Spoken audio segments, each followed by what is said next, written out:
All right, let's call this meeting, regularly scheduled meeting of the South Lake Tahoe Public Utility District Board of Directors to order. Please join me in the Pledge of Allegiance. I pledge allegiance to the flag of the United States of America and to the republic for which it stands, one nation, under God, indivisible, with liberty and justice for all.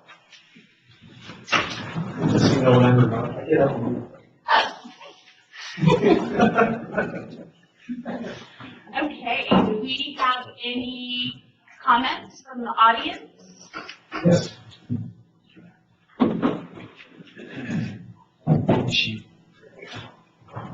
Hello? Hello, my name is James Lasher. I live on Black Park. Tuesday night, the wife and I are sitting down to watch a movie. We open up the window to try and cool the room, and there was an awful smell of untreated sewage. Now, I tried to call the district, of course, the district is closed. I left a message, please call me back. Well, I didn't get a call back. I finally got an email today. And I looked in the phone book for the 24-hour emergency number. The number in the phone book is wrong. The 24-hour emergency number that is correct is 544-6474. The one in the phone book, the current phone book, is 544-4964. It rolls to a recording finally that says, enter your security code. About that time, I was ready to call my ex-neighbor, Chris Stanley, but, because I have his number, but I went out on the deck one more time and the wind had shifted and it wasn't snowing like that anymore. Now I got the letters of explanation about this. They're all nice explanations, except for the fact that this is a predictable outcome. If you've got part of your plant down on the 4th of July weekend, and you've got historic figures. I worked at the casino for 40 years. We had historic figures. We knew what was going to happen. And if we didn't go full spread, someone was getting chewed out really bad and maybe fired. I don't think they could do it this last weekend because they can't hire people. But the lady I did call, what's the name here?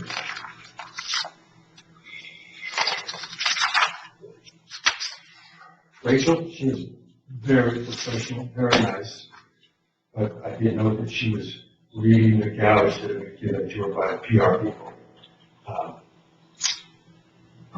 That's all well and good, but someone needs to dot the I's and cross the T's. Like, look at the photo book on it, before it's printed. I mean, I think they give you proof on that. Someone should be responsible for that. I mean, I don't know how many other people try to call that number on the phone book. I found the correct number on the website, but I go to the phone book first. It's kind of old school. Did you bring the phone book with you? I saw you had something.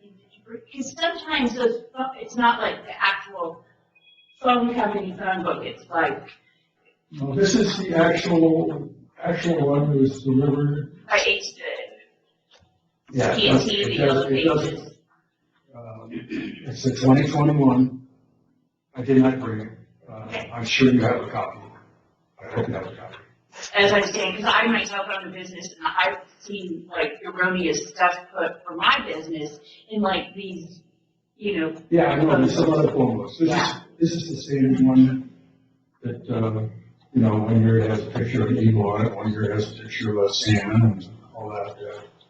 It's delivered. It doesn't have. All it has is commercial numbers in it though. Now it doesn't have residential numbers.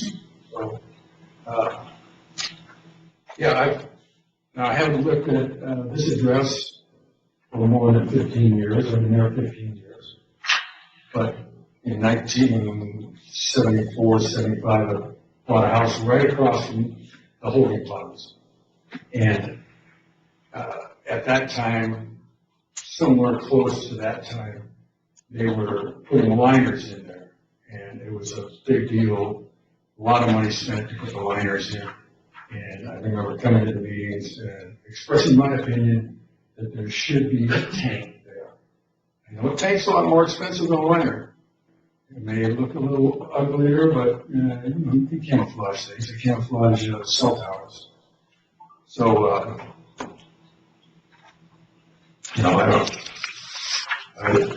with something like that, you could do that kind of work in the summer and not worry about 4th of July. But, 4th of July is a predictable holiday. Weather's not predictable way far ahead, but there is some prediction there. Yeah, a few comments. Thanks for coming in today.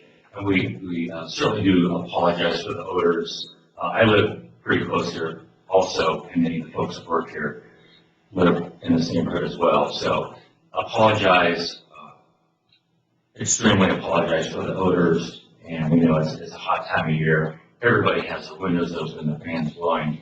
It's an awful time for that.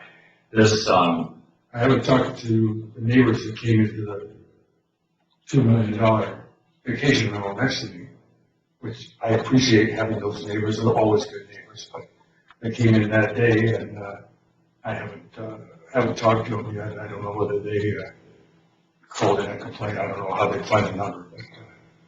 But, Sure. I did want to, it's been, you said I want to talk a little bit about why this is occurring. It's extremely rare.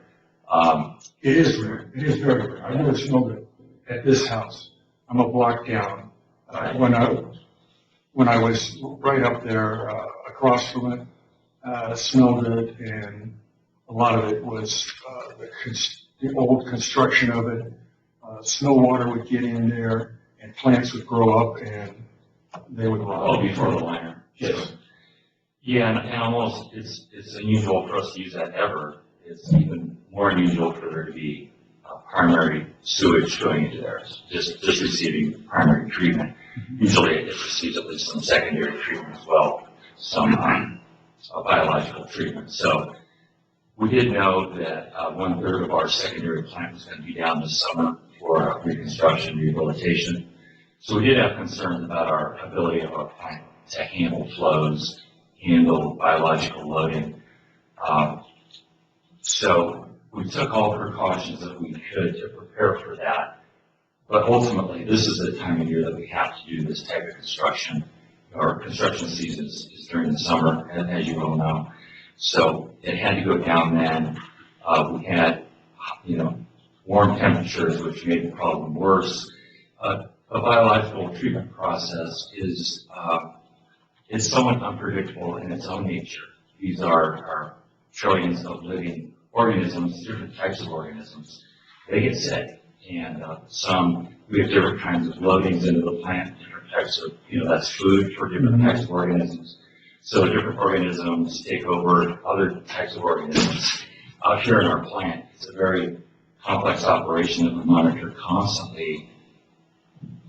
Every hour or more, we're testing our waters and realigning our processes. So it got a little sick also. So it was really this entire series of events that brought us to this point.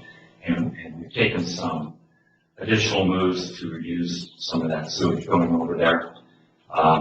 We're still struggling with the plant. I got the letter about there been some, I think, a repipe maybe to. Yeah, so the water that's going in now has received a little more treatment than it did in the past, than it did like last weekend, earlier this week. So my suggestion would be that you take that extra step before you get in a bad situation. Yeah, It's like putting the seatbelts on before you drive. I hear you. But I'm not an expert. I'm just a homeowner.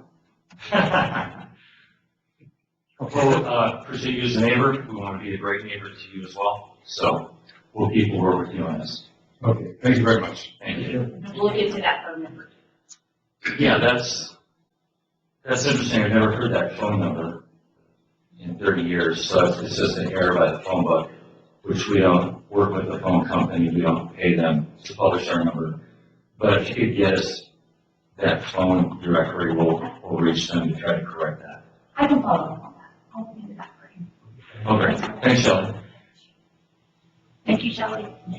Okay, that brings us to corrections to the agenda for consent calendar, and it has been brought to my attention that Attorney Kidstead and staff have been working on a temporary due diligence and access agreement between the district and CORE with respect to the solar project.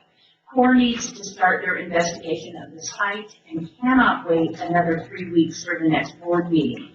This item came to the board's attention after the agenda was published, and the board cannot wait. So it is appropriate to add this to the agenda as item 6G by a 4-5 vote. So we will vote on that now.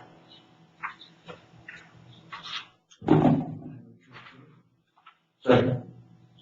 Is that Ronsos? Okay, we have a motion and a second. Start the vote.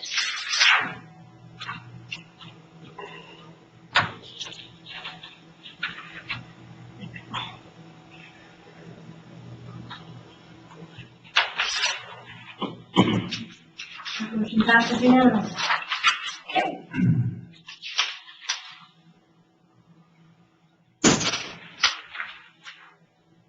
Do we have, I'll move that we adopt the consent calendar and agenda as correct. Second. We have a motion and a second.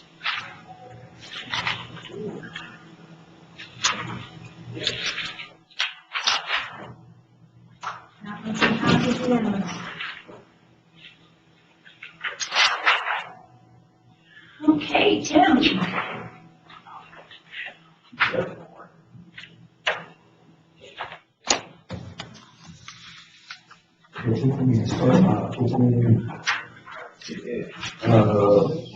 I apologize. Yes, we are going to open a public hearing to receive public comments and protests regarding the list of delinquent items. Good afternoon. Every year, the district turns over delinquent taxes to the Colorado County Tax Assessor's Office, except for last year due to COVID. This year, we started the tax sale process on July the 6th and used a $500 threshold for the water and sewer customers and a $250 threshold for the sewer-only customers. Meaning that anything under these amounts, we're not going to turn over these taxes, but instead we'll try to make arrangements for those customers for next year. These are residential customers that are roughly 1/4 behind on their account. After using this process, there were 902 parcels delinquent on their accounts for a total of a rough total of $1,089,000. Delinquent letters were mailed out on July 7th. And since that time, there is now a new total of 772 parcels delinquent on their accounts, and a total of roughly $991,000. Currently, 134 parcels of the 772 are sewer only, and this makes up approximately $149,000 total. We turn over these accounts simply because we have no recourse, no way of going out to shut these services off due to health and safety laws that are in place. So we go ahead and turn these accounts over to the tax row. The other accounts that we have is the water and sewer accounts. The next biggest category was single-family dwellings. There was 591 parcels of the 772 that were delinquent, and that made up approximately $682,000 of that total. So it was kind of been reversed this year than it was the year before last. The year before last, it was mostly multifamily and commercial, and this year it's kind of switched. Multifamily and commercial was the lower of all the categories.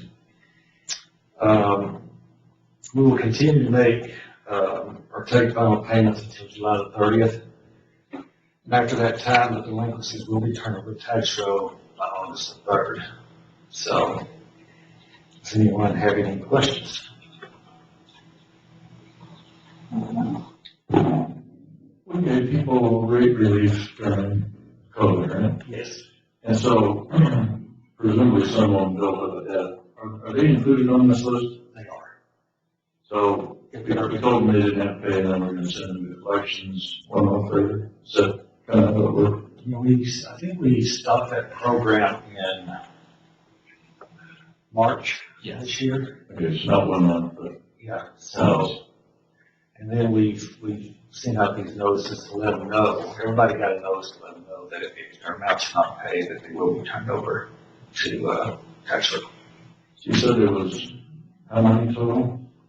There was 772 parcels. So out of the 772, how many of them had rate relief or took advantage of that program? That I can't remember, but I do remember that we did distribute about $355,000 rate relief over a period of 4 or 5 quarters. Okay. I guess I'm comfortable with the ones we didn't, or that didn't access the rate relief, but the people that did. It seems a little soon that Yeah. that's the issue. Normally, I don't know how other board members feel about that. Normally what we try to do, the ones that did access rate relief, we kind of asked them to go ahead and pay their bill in full at that time. So for a lot of them, they were able to do it. For some of them that were out of a job, it was just simply not possible at the time. So we did the best we could to work with. I don't know if you know, but is there a distinction between owner occupied and rental property for the single family dwellings? No, we don't have that distinction in our billing system, simply because, Right. it's just hard to police that many accounts at one time.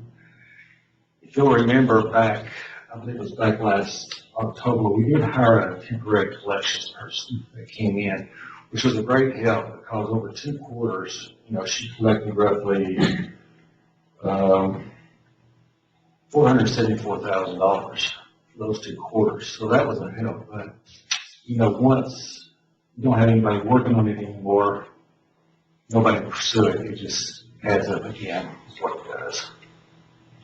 At some level, it seems like that would be a position that would pay for itself, more than would pay for itself. Yes, it would. What's so difficult about this is when you're billing on a quarterly basis, you're sending 18,000 bills out at one time. We kind of used maybe like a cycle billing process to where we could maybe send delinquents out maybe 1 cycle at a time. We currently have 4 cycles. It'd probably be a lot more manageable and easier to work, which is an idea I think we're going to try to do in the very near future. So would it be possible to, I guess, scrub the list of those accounts that access the rate relief and put them into some other kind of a collection process that's a little softer? The problem is if we do scrub those and we put them in a softer process, it's a very soft process because we don't have anybody that can work liquid accounts. You have some input? Yeah, just to think through the comments here. The not including those that got rate relief during these last 4 to 5 quarters, the not including them on delinquent accounts was not part of that program as I understand it. As a result, you, I believe, need to treat all delinquent accounts the same, unless there's going to be some modification to that program to, by board action to make a change in that. Otherwise, I think they need to all be treated as delinquent without regard to whether they receive rate relief or not. Kim, you said, I'm going to ask you that most of the people that got rate relief had paid. Most of them did, if they could afford And it. I think we're talking about apples and oranges, because the way I'm seeing this, rate relief is forgiveness, right? We gave them break on their rates that they don't have to pay back. What I think Dave may be referring to, which is kind of confusing, is that we waived late fees and penalties. That's a different thing. Now, I never expected that to last forever. I mean, it's gone on for March, 5 months. I mean, I think that's plenty of time to catch up. The town is back to its old self, if not more robust than it was before. Scrubbing that sounds like a great deal of unnecessary work to figure out who hasn't paid and got their late fees waived, when they're gonna end up in the same place eventually, in spite of that. To be honest, I mean, I'm not just trying to sound insensitive, but yeah, this is more economical way to do it, because, we do try to keep it we kept,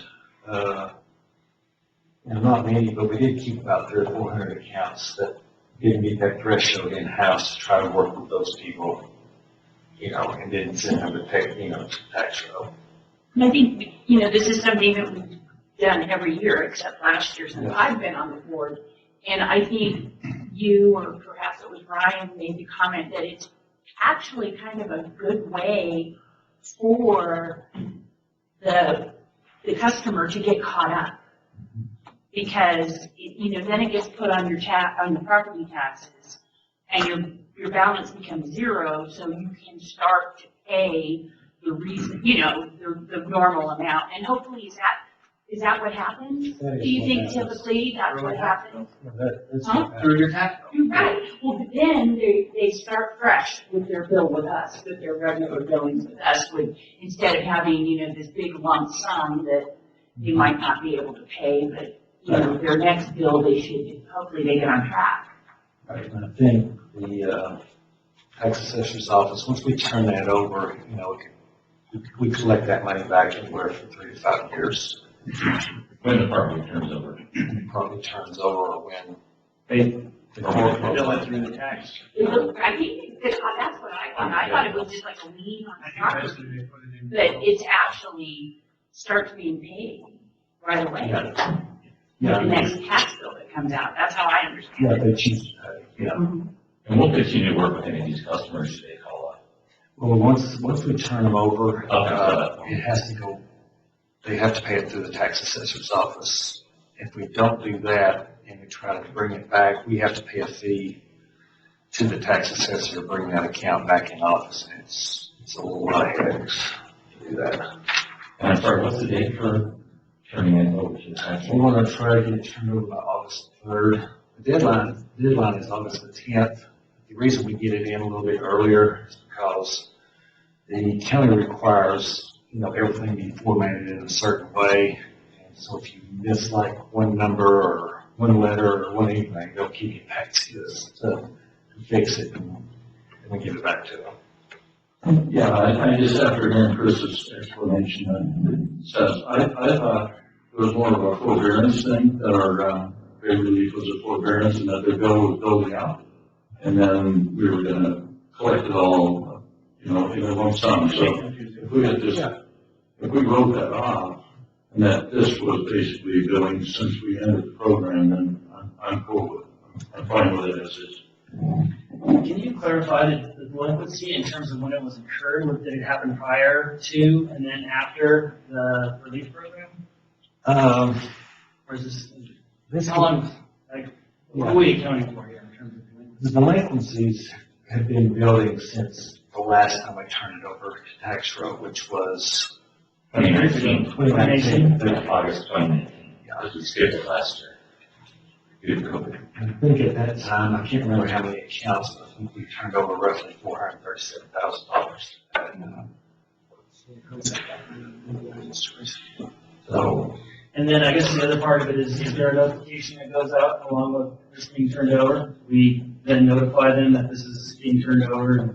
yes, we sent all those notifications out on July the 6th. So everybody got the letter. And, since we've sent the letter out, July the 7th, we've collected roughly $100,000 since then. So it has come down to $1 million now. Is there another one that goes up as well? Just to remind them that, hey, it's this. No, we really typically don't send out another one. We get. Your last chance.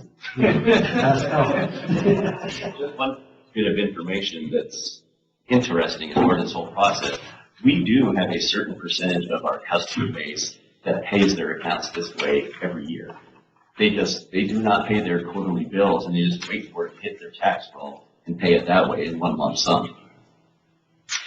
So no matter how many letters you send out to those individuals, it's not going to change that practice of how they pay their bill. I just want to make sure we're really transparent here with Yes. what's going on here. And what I can do is when I come back to the first board meeting in August, I'll report on how much was actually turned over and how much was paid. I'm generally in agreement with Chris and everything and Kelly, everything that's been said. Just use the opportunity. I do think there's the chance to relook at how we do our assistance program.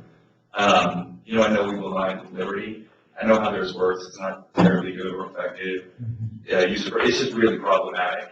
And so, the delinquent accounts, what percentage of those are going to be better served by paying the tax bill, like Kelly said, and then what percentage of those are going to be systemically delinquent? How do we address those different categories? And we have a lot on our plate, but just something to consider because, just the way the system is currently set up, I don't think serves our client base very well. And that's true, Nathan. Another process that we need to look at as we go into the future and look at the rate increases in the future. We need to be better prepared on how to help the customer be able to pay that bill. It's a terribly difficult challenge to help people or to get them to engage with you, to even allow them to help you. It's very, very challenging. So I'm not saying it's an easy task. Right. It's just something to, as we brainstorm in the future, like you said, budgeting time and whatnot. Yes. One of the things that a lot of utilities are struggling with is the order that the governor has in place now, that no utilities can be turned off at this time. So, for anybody that doesn't pay their bill, there's no recourse for not paying. So until that order is reinstated, we're not able to do that anyway. But I know I've read where a lot of other utilities are very upset with that because that's how they keep their cash flow going and their delinquency low. Okay, and do we have any comments from the audience? Anybody else up here? Then we'll close the hearing. And so at this time, I'll ask the board to approve the list of accounts and adopt resolution number 3187-21, authorizing the list of delinquent accounts to be added to the 2021-22 DORADO County Tax Assessors Roll. So moved. I'll second that. Okay, we have a motion and a second.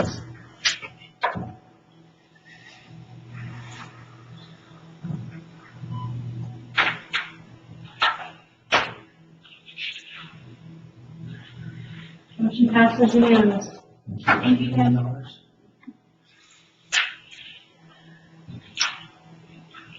Okay, that brings us to 6B. Adrian? Hi.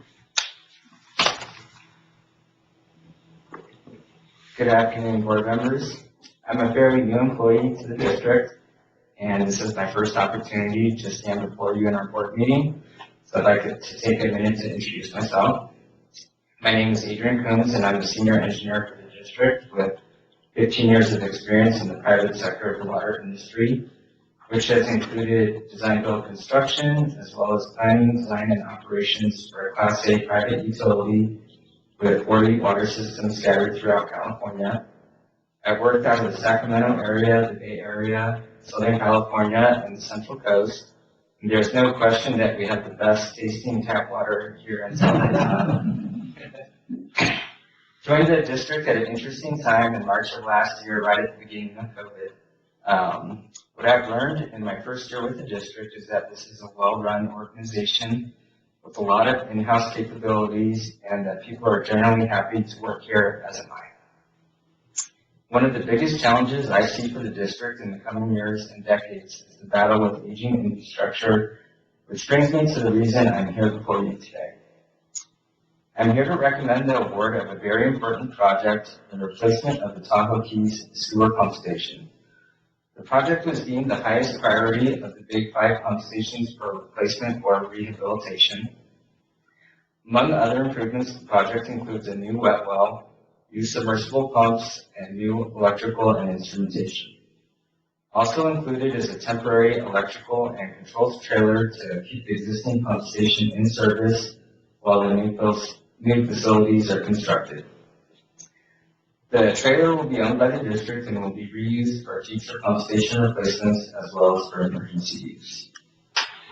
On June 23rd, the district received 3 bids on the project, approximately $4.9 million, $5.9 million, and $6.7 million from TNS Construction, Vinciguerra Construction, and TNT Industrial Contractors. There were 3 minor irregularities found in the low bid. However, they did not impact the bid price or give a competitive advantage to the apparent low bidder. The bid was reviewed to ensure conformance with DBE requirements from our funding source and no issues were identified. No bid protests were received within the 7-day bid protest period.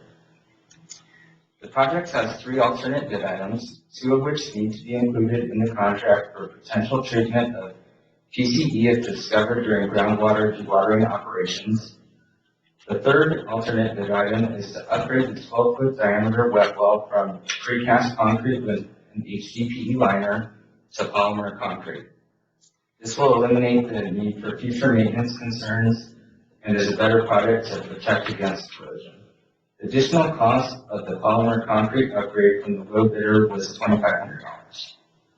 Staff recommends inclusion of this alternate bid item as it provides good value to the district and its customers.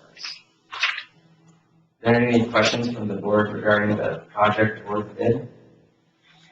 Just have one. Do you have confidence in the contractor's plan for dewatering? I have not seen their dewatering plan yet. I have called all of the references and they do the shoring and dewatering themselves. They've had other deep excavations with dewatering, so in the people that I've talked to, I do have confidence in the contractor without seeing what their plan is at this time. They're well aware of the site conditions. Yes, they are. Yeah.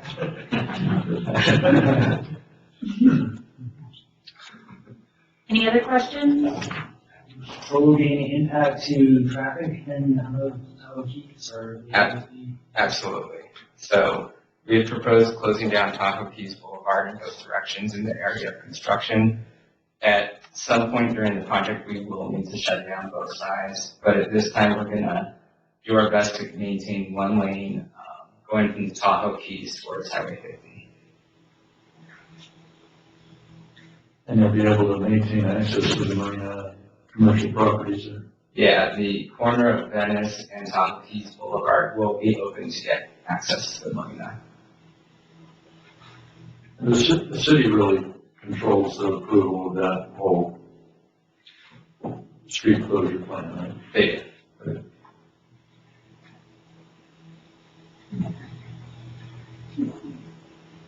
Just want to say great job, Adrian. Yeah. Your first presentation of AD-HOC.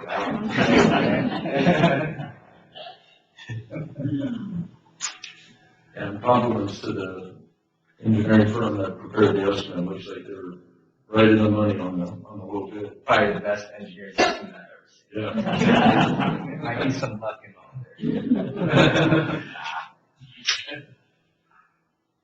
Well, so at this time, staff requests that the board take 2 actions. 1, find minor irregularities in the bid from TNS Construction Company to be immaterial and waive immaterial irregularities.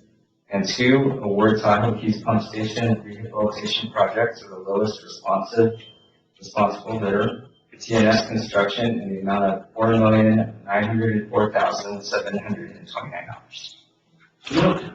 I'll second that. We have a motion and a second. Thank you. Thank you.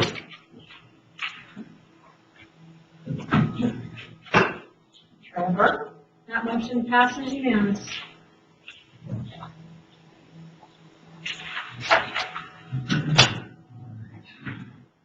Yeah, I warned Adrian, just think of himself as a chunk of raw meat strewn by tigers. Good afternoon, I'm Trevor Coolidge, a senior engineer in the district. I'm here to discuss the award of the second phase of the Keller Heavenly Water System Improvements Project. This second phase is purely the construction of a 150,000 gallon voltage steel tank with aluminum roof. The aluminum roof comes at a cost premium, but it almost immediately starts paying back due to elimination of material coatings on the roof, which is frequently where we see our coating failures in our water tanks. This site is extremely difficult to access. I actually took my truck into the mechanics and could barely make it up the other day, and it just said to put it in forklift. So it's a very steep access road with a couple switch tracks. So we are seeing a premium for getting materials to the site. We're currently working on improving the access road during phase one of the Keller project, which includes upsizing the water lines, replacing of the PRV, and preparation of the tank foundation for construction next year. In reviewing the bid for this project, we initially had 8 prime contractors appear at a mandatory pre-bid. Unfortunately, we only received 1 bid when we went to open bids. So I wanted to talk about that a little bit. In reviewing White Rock's apparent low bid for $536,000, their bid, they had to disclose the bids received. They actually received bids from 4 tank contractors. So within their bid, we're able to see 4 additional bids effectively. 2 of those tank contractors were actually at the pre-bid, so we're seeing bids effectively from 3 of the 8 that were there. We're finding that the we contacted the bidders that did not bid. Running through the list, our local TNT was busy and chose not to bid. REC Bar did not like the tank type, they prefer a welded tank. BWD Construction out of Lincoln had not worked with the district before. Pastor Robles appeared as a subcontractor for White Rock. White Rock bid. Palmer quoted White Rock, but chose not to bid as a prime due to tank access, and Zuera was busy. So that was a rundown of the ones we contacted or got feedback from on why we received 1 bid. It was good to see that White Rock did receive 4 bids from their subs. We do have the most competitive bid from those subs under White Rock. In speaking with White Rock, there's approximately an 8-month lead time before they're going to have all the materials available to construct, so that's great for next year. That's when we plan to build it this next May. And then what the tank contractors were writing to their contracts was that they would not transport the materials from the lower City Street to the tank site. That is all on White Rock, so that's where we're seeing the expense from White Rock in this bid. It's transporting that equipment via loader to the tank site. So most of the line items were consistent with our engineer's estimate, with the exception of the tank. We're seeing the increased cost of the tank as a result of site access and transport and markup on that, and the cost of the aluminum roof. We do think the aluminum roof is the right choice for the site, just because any future work at the site is also going to have a similar level of expense. So that's a rundown, and I also should note this is phase 2 of 3. We are currently still within budget. The bids were competitive and low for the first phase, so we're still within our budget for phases 1 and 2, even though this is over the engineer's estimate by about $96,000. And then phase 3 will include additional PRV replacements, hopefully at the end of next summer, and additional water line upsizing. And after we're done using the access road for construction, we're going to reconstruct the pervious piers that are on it, which is what it had before. It was deteriorated, so we wanted to use that road for construction and then leave it pristine at the end.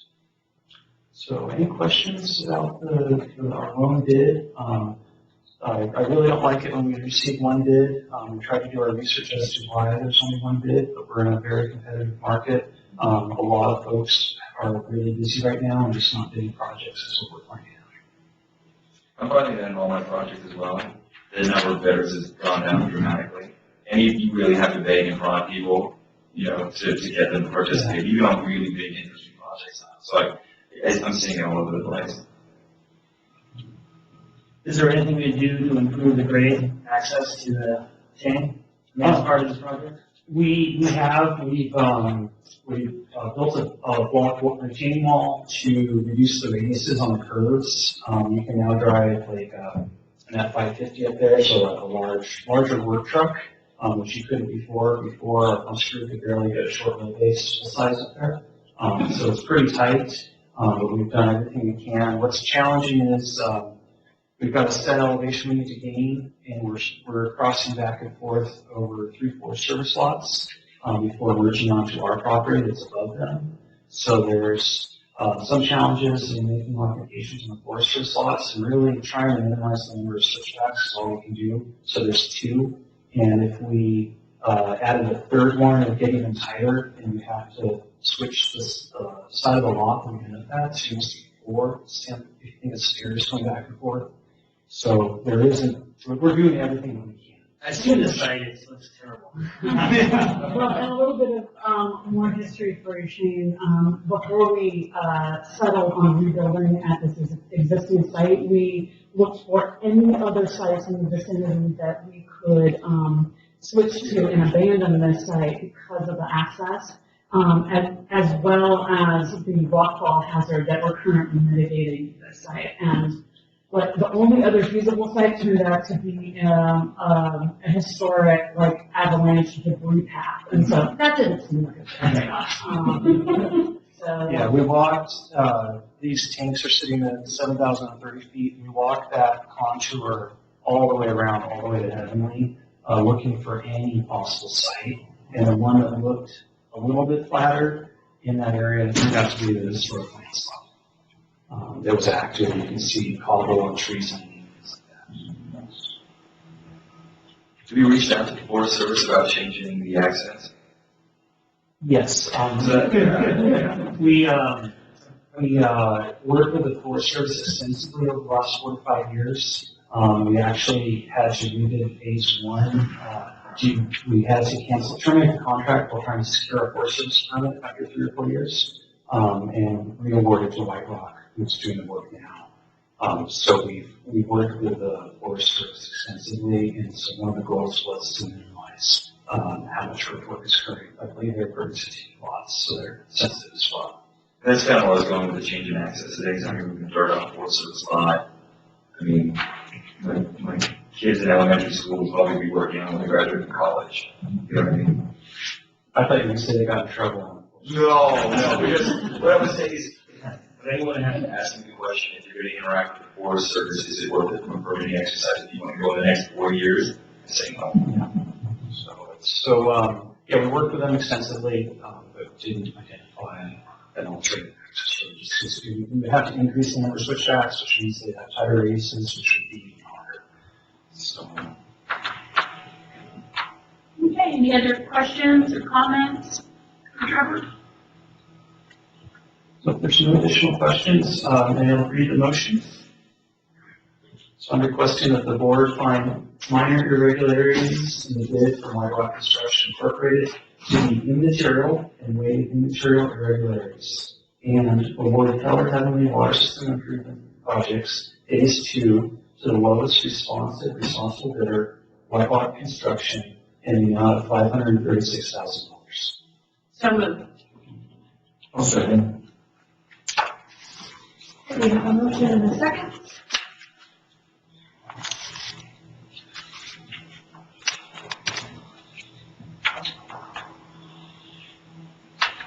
And that motion passes unanimous. Thank you. Thank you, Trevor. Okay, Evo, the Paloma Well Rehabilitation Project. Hello, everybody. Good afternoon. I feel like I've been set up here as I bring into you a project where I cannot receive a bid. So, let's see what we can do with this one. So item 16 involves the award of the Paloma Well Rehabilitation Project to the lowest responsible bidder. The engineer's estimate for the project was $343,320. I summarized in my memo to you on July 12th pretty much what happened. let me just go through it again quickly. The rebid for the project opened last July 7th. Now, because of the lack of response for the initial bid that we put out in May, 5 days prior to the invitation to bid on June 3rd, I personally contacted 9 C57 waterwheel drilling contractors to notify them of the project opportunity and the project rebid that was coming up the next week. Through the process, we received one electronic bid on bid opening last Wednesday from Zim Industries in the amount of $746,767. 2 days later, on Friday, the district received a written request for a withdrawal of bid from Kurt Zimmer, who is president of Zim Industries, explaining the mistake in the unit price that was presented for item 3, which related to the submersible pump cost in their bid proposal. Now, under the terms of the contract documents, a bidder may withdraw its bid after the bid opening if the following conditions are met. First one is we have to receive written notice within 5 days of the bid opening, and the second is that the mistake is specified, and it also explains how the mistake made materially changes the bid different from the original intent of the bidder. A copy of that letter was attached to the memo, the July 9th letter. Following review, staff recommends that the board accept Zim Industries' request to withdraw its bid for consideration of award.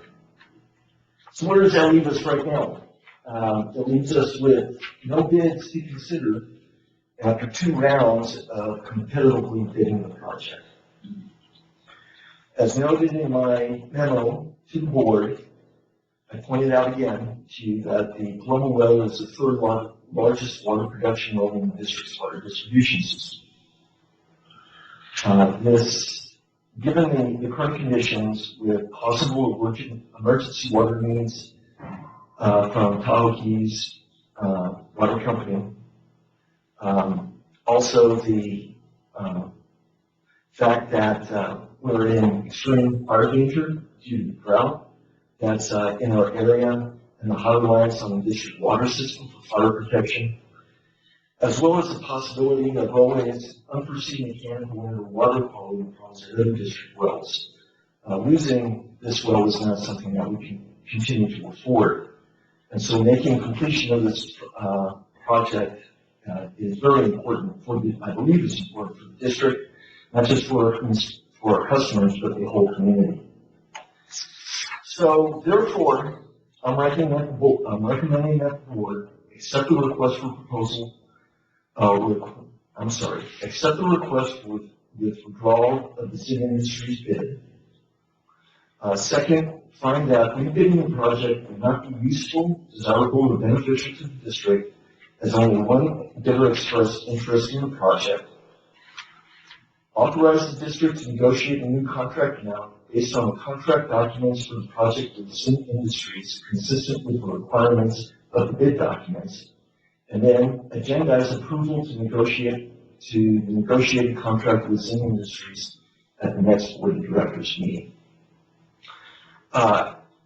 Last thing that I want to point out, if we go this route, I believe there are opportunities for contract negotiation of bringing the bid price down closer to the engineer's estimate. There are a couple of items that I think are worth pointing out to Zim Industries. The first one, if you take a look at bid item number 34 in the Zim estimate, I believe, and I need to talk with them about this, but I believe a big portion of that cost has to do with the cost of furnishing a new 12-inch hollow pipe for that well. The district has existing hollow pipe that could be used for this project. We could go in and put a new epoxy coating on that pipe. And I think we would get substantial savings from that, as well as looking at exercising bid alternate number one, which is going with a refurbished submersible pump motor. Back in May, the staff went and we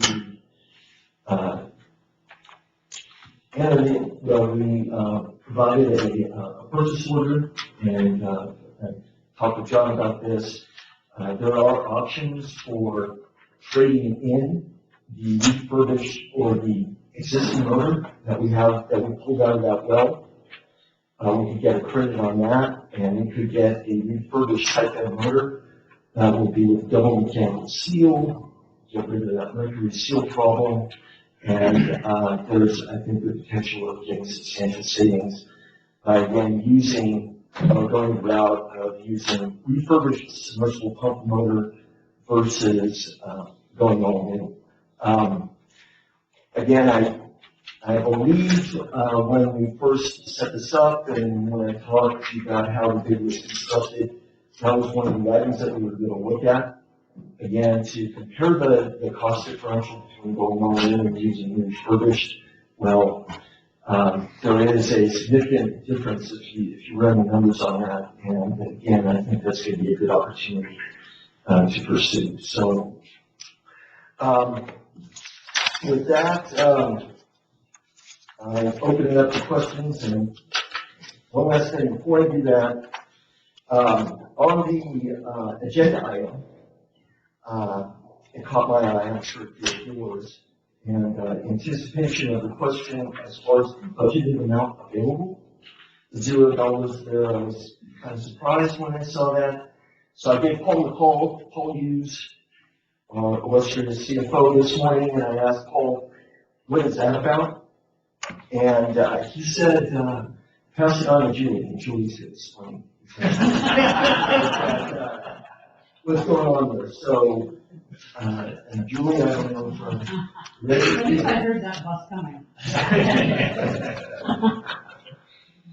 Yeah, I'm looking at, what we expected was that this rehabilitation was going to be done before the end of the last fiscal year, that it would be complete before June 30th. That was sort of the original timeline that we were working under, and then we had these 0 bids. On the first bid, that's got about blown out of the water. But our budget for fiscal year 22 had already been adopted at that point in time. So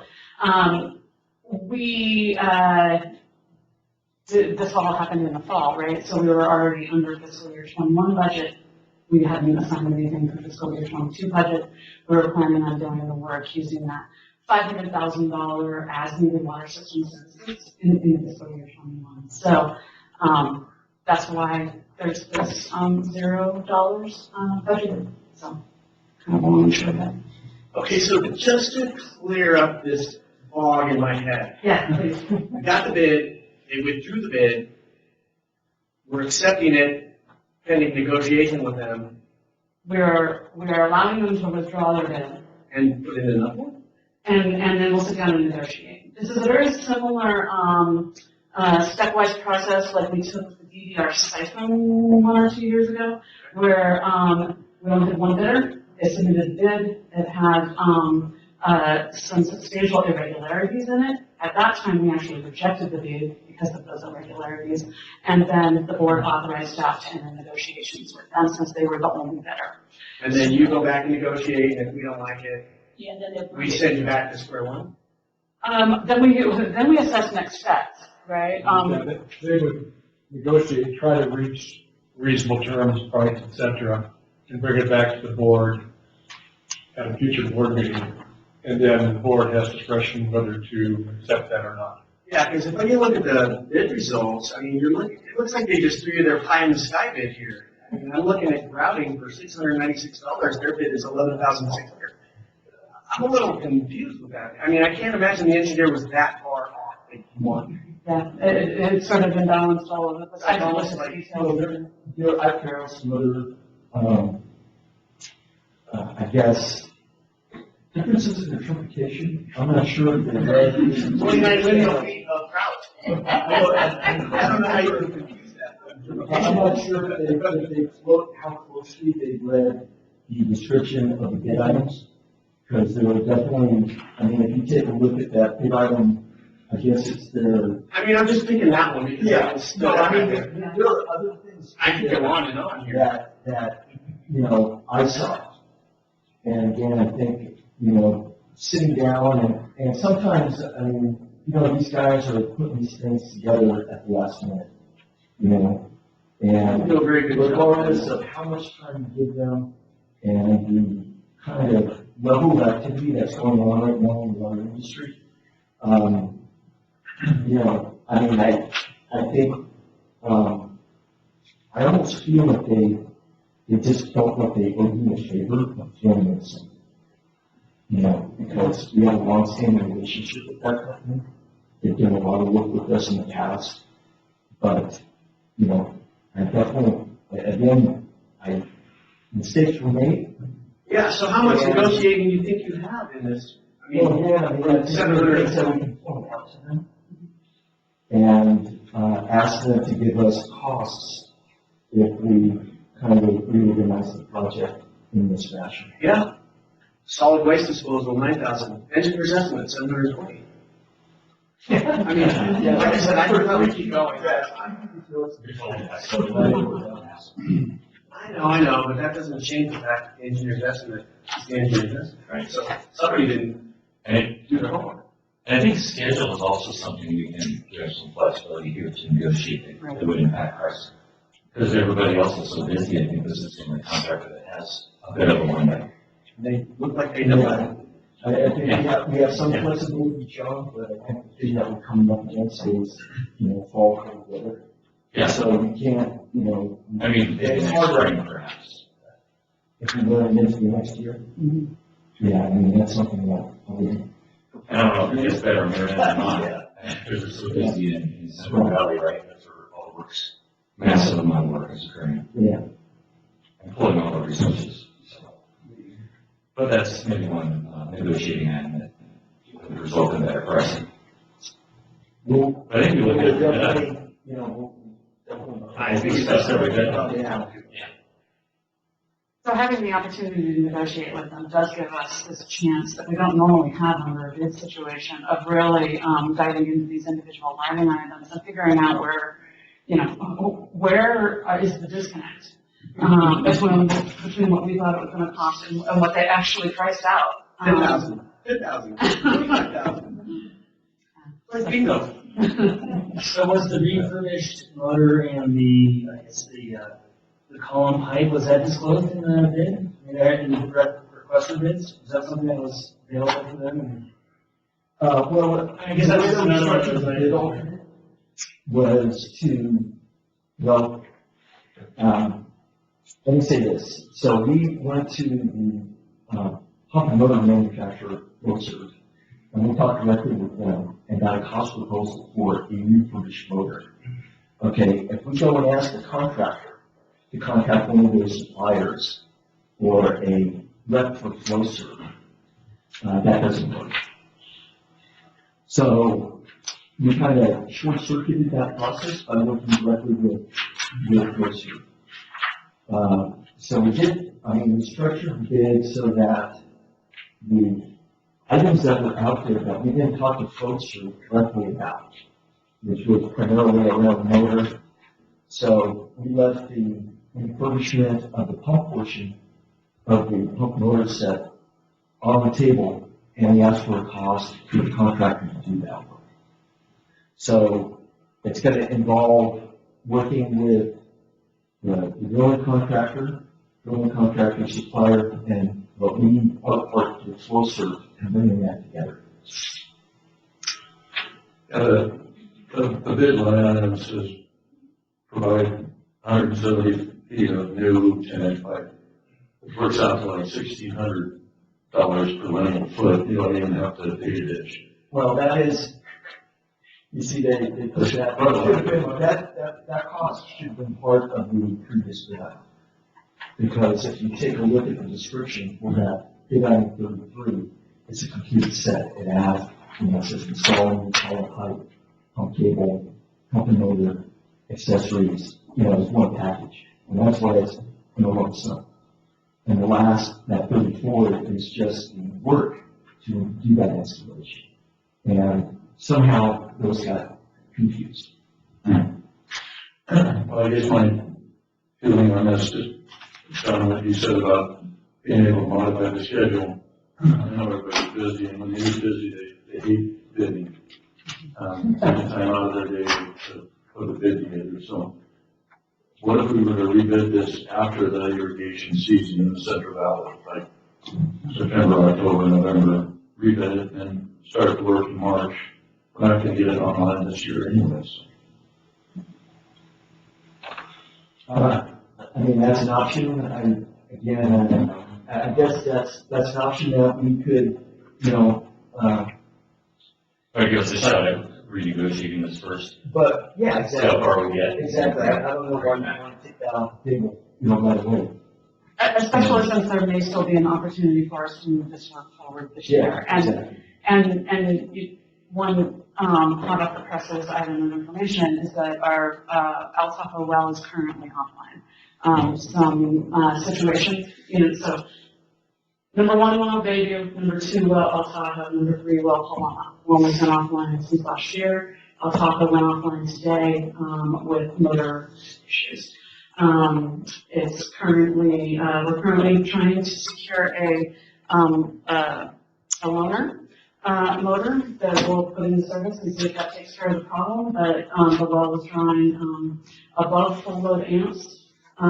We were seeing very high temperatures, and that was burning through insulation. And so we had our electrical crew yesterday was out there replacing wiring, right? So we have sort of the dire situation on our hands and want to be able to move forward Paloma as quickly as possible and see where that leads us. Yeah, we get the importance, you can hear it in the tone, right? It's obviously important. So we're not disregarding that fact. You're talking about kind of short-term, long-term thing here. I mean, one well's not going anywhere anytime soon. Like, you're talking about the El Tahoe well being down now. Yeah, so. Another well wouldn't come back until you get this refurbished, which won't be till when, if this all works. So your timeline for actual work was on the order of months, right? Yeah, I mean, again, when we go in with a different approach, okay, as far as using a refurbished pump and motor set, then all that time, that lead time for a new pump and motor set goes away. Okay, so you're going to be able to tighten that schedule up. And so that's another thing that, again, we'll look at, but, having El Tahoe down, for high demands, I mean, it's not going to, get us through Labor Day. Obviously, that's not going to happen. We're going to be, hopefully, we can put a Band-Aid on it, we'll do that. But, again, it's, who knows what could happen next? So that's kind of, I guess why I put that paragraph in the memo just to highlight how important that was. And again, I just found out about this today, so I mean, I had no idea El Tahoe was going to get down. Yeah. And, we don't run Bayview and El Tahoe together. So, the benefit of Paloma is that you can run Paloma with either Bayview or El Tahoe also running, supplementing the production of water in your system. And so, with El Tahoe going down, really, we are hoping that we don't encounter any problems with Bayview because then we're really in dire straits.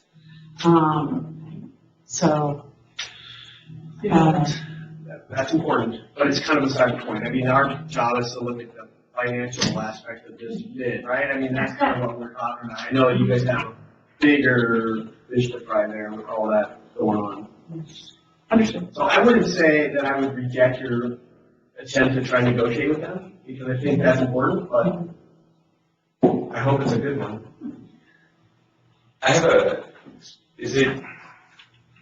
What's pulling all the work to the Central Valley? Is it just the low water here and the drought? And I guess where I'm going is this going to be something we're going to encounter year after year, or is it something we need to this year? Because looking to like a long-term budgeting forecast, that could dramatically shift every estimate we have right now. So is it a year thing, or is this going to exist in perpetuity? So I know Evo can probably talk in great detail about that situation. I'll recount just quickly the conversation that I had as an industry last week about this situation, and he said there's three primary things. One is you have some generational changes in drilling companies in the Central Valley, and things are consolidating, and there's just not as many firms out there doing this kind of work. At the same time, as the state of California is moving forward, around water regulation and control and needing to replace old wells and things like that. And then the drought situation and surface water not being abundant and more demands on the groundwater. Anything else? Yeah, I mean, to see if you can predict, how many years out this is going to continue, that's very difficult to say. I mean, of course, but I think to what you just referenced, that's going to happen originally. Mm-hmm. I mean, the model is there that you can look at anticipated droughts versus wet years and how long they're going to last. With the modeling, DRI does it, you can pull it up online. And so I guess what I'm saying is we will encounter this situation into the future more frequently than maybe we had historically. Yeah. And, the district, in general, had a big push starting in the 1990s with lots of well rehabilitations and re-drills and reconstructions, and we've had kind of this lull period where we haven't done a lot, and now we're getting into that next generation of upgrades that are required. Alpha in particular is on the 10-year plan for being fully rehabilitated in 24. And so, anyway, we're going to encounter this more as our assets age. Julie, you mentioned we've got a line item in the budget for unbudgeted things. So what we have before us is about 800,000, and we have there 50,000 if you want, or 40,000 if you want, in addition, which is more than 500,000. So presumably you can negotiate this contractor down below $500,000, but that's still cooks that line item. And you just mentioned the Tahoe well, that is not in the budget either. So how do we afford the other projects that are going to crop up? Yeah, well, I'm glad you brought that up because Paul and John and I sat down and talked about this topic yesterday in anticipation of this question. And, we're now 2 weeks into the new fiscal year, and we've actually got a list of items that we're anticipating either being over budget or not. We're not anticipated that we are recommending to address. And so that 500,000 of additional as needed funds, we're going to get through that really quickly. In addition to the overage on the Paloma well, we have the budget that takes backup power that came in at double to triple what the engineer's estimate in the budget was. We're seeking funding, but no guarantees that we're going to get more grant money on that. We had to spend an additional $100,000 plus on Pioneer Trail over the last month to do interties for our Hobart Walkup water line, and that was to get out of the way of the city who's coming from the paving. So I didn't really have much choice on that. We're going to do that wire line project in a couple of years. Norman and View Circle water main breaks are resulting in a lot of road reconstruction. We don't really know how much that's going to come to at this moment in time, but there was no way for that to be anticipated. And then we have a couple of other items in our system that have been kind of longstanding issues that are starting to come to a head. There's an easement expiring over at the Tahoe 6. We need to relocate a line. And so I could go on. Yeah, these are all things that when we put all the budget together this year, weren't on the radar. So. I think normally that $500,000 item would cover a lot of those too. Well, we can anticipate over the course of the, yeah, Right. don't anticipate over the course of the. So staff plus Paloma, I think is probably. Well, yes, this is an unprecedented situation we're experiencing at the moment. It's by far the largest unbudgeted list of expenditures within the first 2 weeks of the fiscal year. That's probably what concerns me the most, is not knowing what else there is out there. And even if these projects we had line items for in the budget, we don't have the funding for them. You know, all the funding has been allocated to projects that were already in the budget. So adding anything is causing something else to get bumped. And that's kind of what we spent time talking about yesterday. There's a couple of projects that we can move out. The largest portion that's going to help cover some of these expenditures, kind of a reallocation of a couple of the water line budgets. We kind of looked at that and we noticed that like 50% of it was in this year and 50% next year, and that's truly not how the expenditures are going to occur. It's going to be more like 1/3, 2/3. So we're going to make that adjustment. But once again, all you're really doing is shifting dollars from one year to another. So it's possible that could create a challenge for next year. But we do have time to at least address that, in which we will be starting in about another 6 months. We'll be starting to work on that budget, which is fiscal year 23. So we'll kind of have to look at that point and see how to fit everything in. I guess I just, if this passes the board today and we do authorize you to negotiate with the contractor, and I would just ask that when that comes back to the board for approval, that you have a finance plan for the complete list of that you know of off-budget items, because it sounds like it exceeds the $500,000 that we have available, so I don't know how we're going to pay for it. So you can come back with that answer, that would be great. Okay. Yes, it is going to be more than 500,000, and I'm just as concerned as you are at this point, for both the reasons, the dollar amount, as well as I said previously that we're only 2 weeks into the year, still have 11 and a half months to go. That's a long time. I do feel that we need to ensure that any additional unanticipated expenditures that come up or pop up this year, that are truly only to address an emergency situation and not for something we can put off. I think everybody understands that. We know when we put the budget together for this year, that it was very tight. And it was very tight because we had consecutive years of no rate increases, and then, of course, the COVID revenue impacts of last year. So we knew that addressing anything unanticipated was going to be a challenge, and so yeah, we will do exactly as you're asking, Dave. Another thing maybe to consider too is AU, which is our main well without Alabama and Oklahoma, does not have any backup power. Okay, so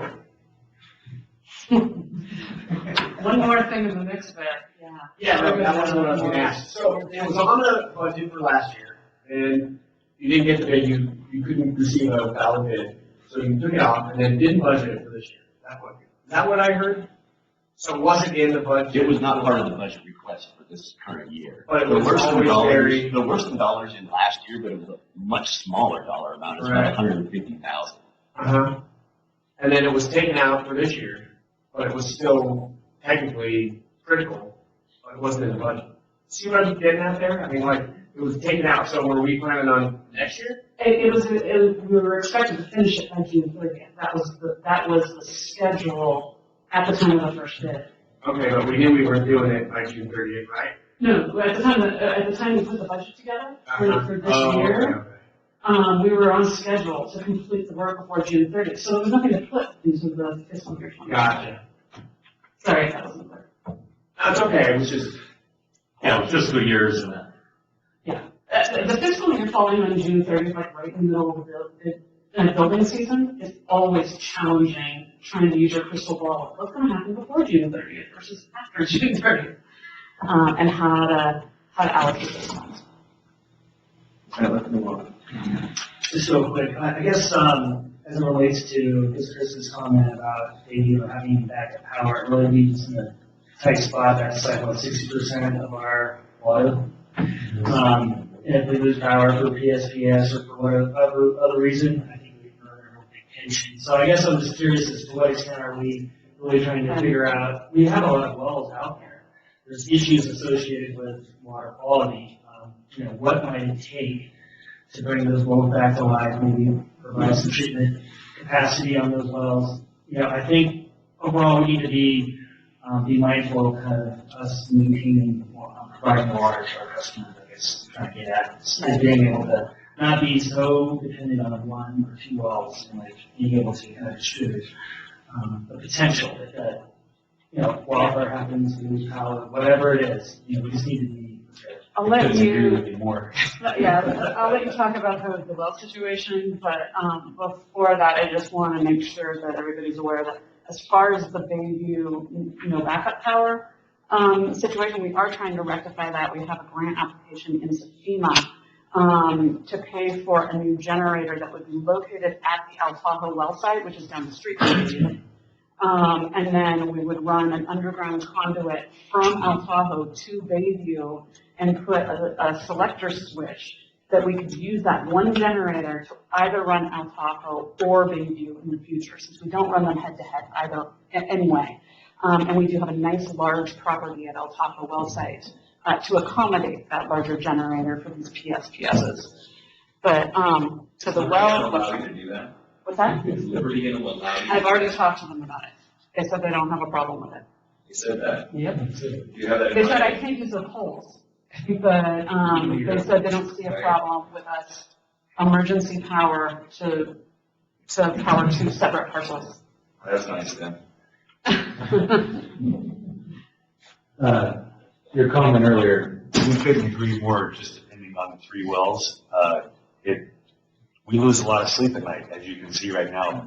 Paloma has been off line for a while, and we've had concerns about it, but we've also had El Tahoe and Bayview. But now that we're having issues with El Tahoe, the red flag's going up. Power outages, Bayview's down, it's dead in the water. We could probably get by. We've rerouted some water from Myers to come back into the Gardner Mountain Zone.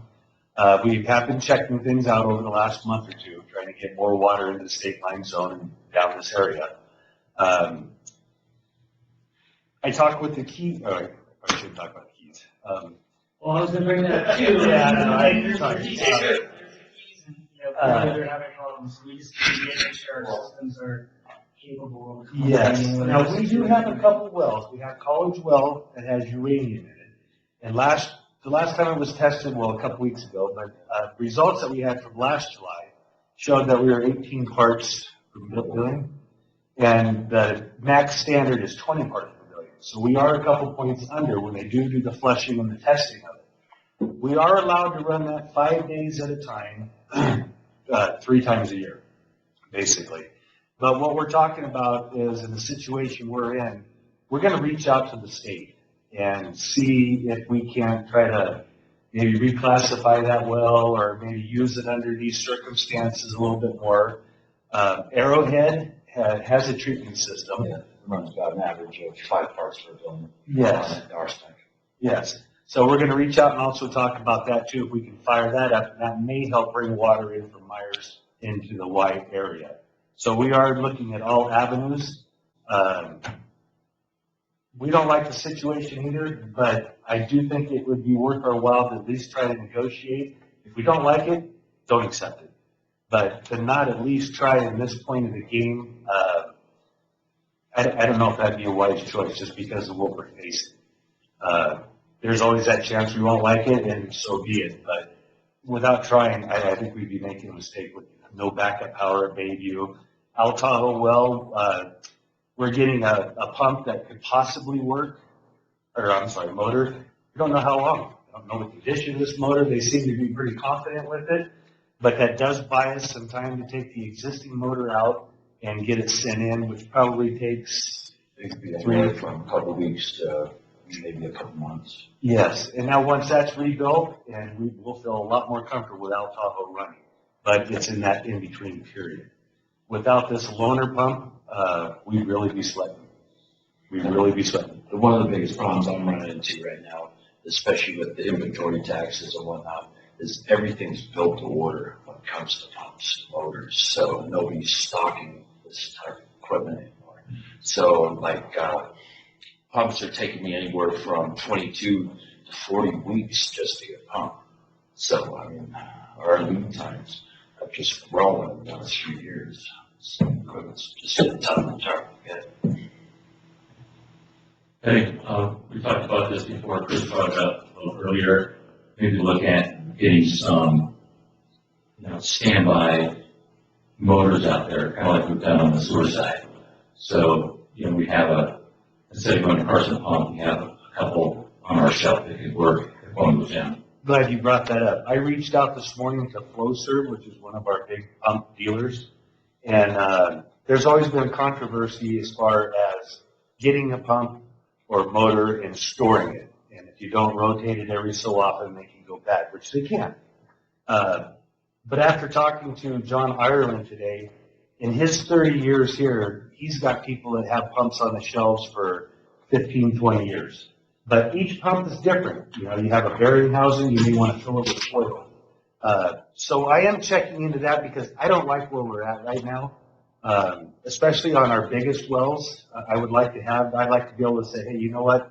The motor went out today, but by tomorrow we're going to have the other motor in, good to go, no worries.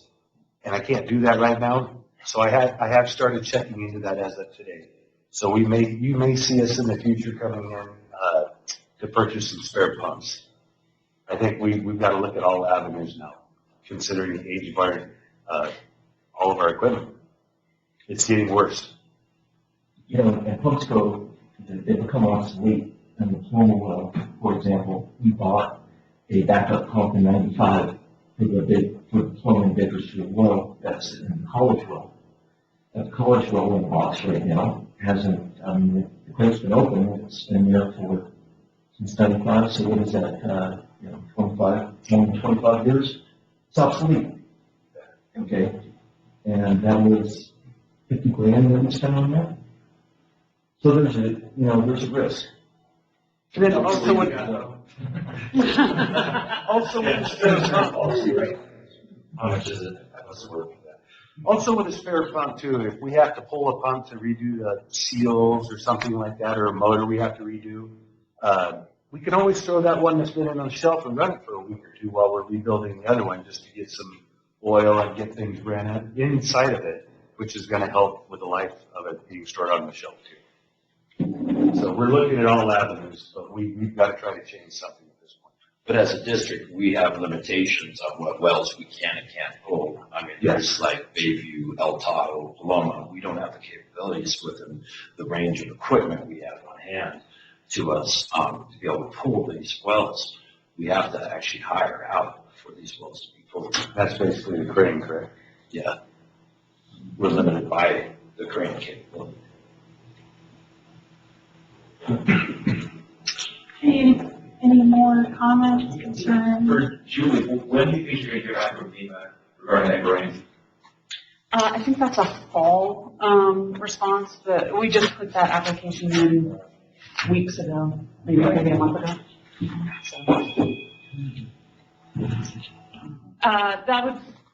So right now the El Tahoe well rehabilitation is on the 10-year plan for it's either 2024 or 2025. If we got that FEMA grant, it would pull that project forward. And we would have to do some reshuffling in our priorities. So maybe we would go in 2023.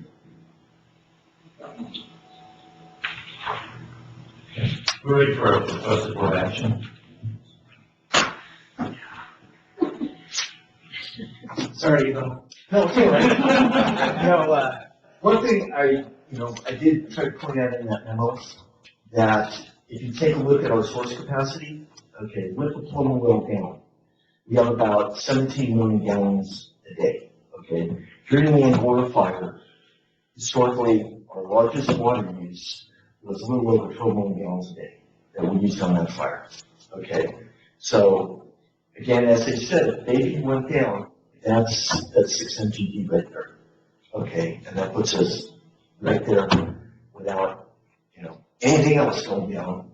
And, again, with new regulations, with fires and wind and, they cause, Liberty to shut down because of extreme fire hazard, and when something like that happens, that's not a very good situation. So, I don't have anything more to say. So again, the recommendation from staff to the board is first, accept the request for withdrawal of some industry's bid. Find that rebidding the project would not be useful, desirable, and beneficial to the district as only one bidder expressed interest in the project. Authorize the district to negotiate a new contract amount based on the contract documents for the project with Sim Industries consistent with the requirements of the bid documents, and agendize approval to negotiate a contract with Sim Industries at the next board of directors meeting on August 5th. So moved. Second. Okay, we have a motion and a second.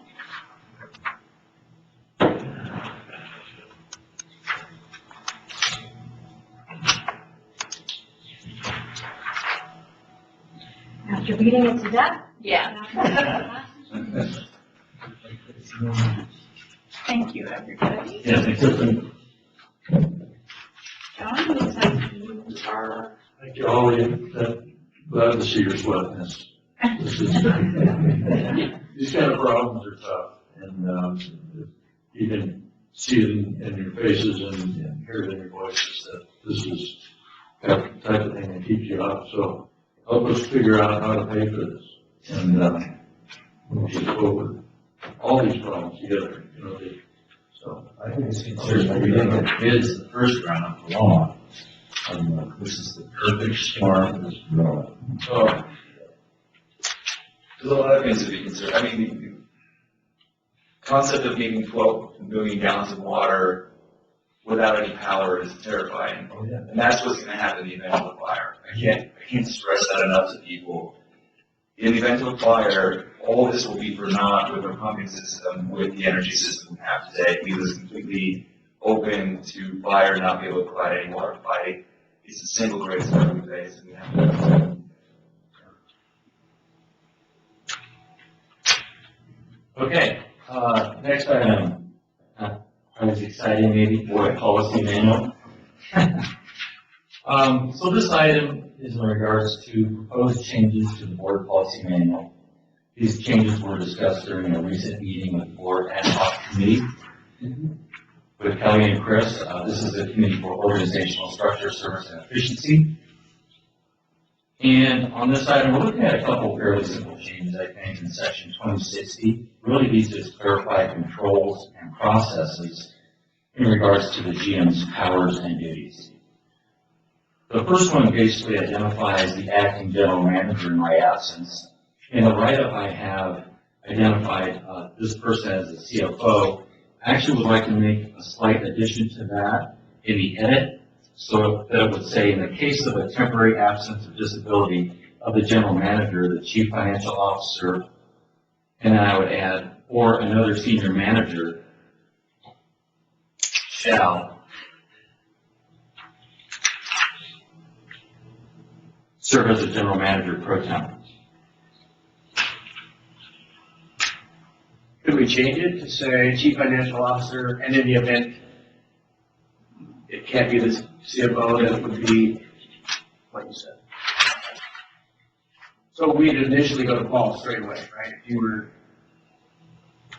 unable. Yeah, this would. And then if Paul was unavailable for some reason, then we would have the ability to pick someone else. That makes sense. Yeah, that makes sense. Wouldn't we go straight to Paul right away? I think to some degree, it could depend on the nature of the circumstances at the time. I mean, maybe if there's, if we're in an emergency situation, or if there's construction projects, something underway, maybe we want somebody like Julie to serve as general manager, but. Ordinance is a choice, right? Yeah. It seems like you could use language like you'd use in a will with the first executor and the contingent executor. Yeah, that's kind of what I was getting to. Second contingent. But I think I'd rather have a hardware rather than situation. Yeah, I agree. Because if, you know, if Paul's the designee, not Paul, the position is the designee, and the issue at hand that day is different, involves other staff, that's no different than how it is today.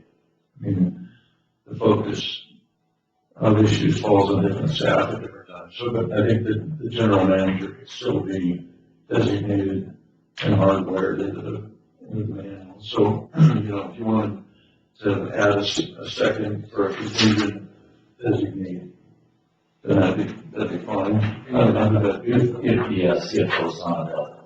correct. Is that the comment? Okay. Or unable, yeah, however you want to word it, whatever Gary puts in there. Okay. Any input? Yeah, I guess what I'm hearing is,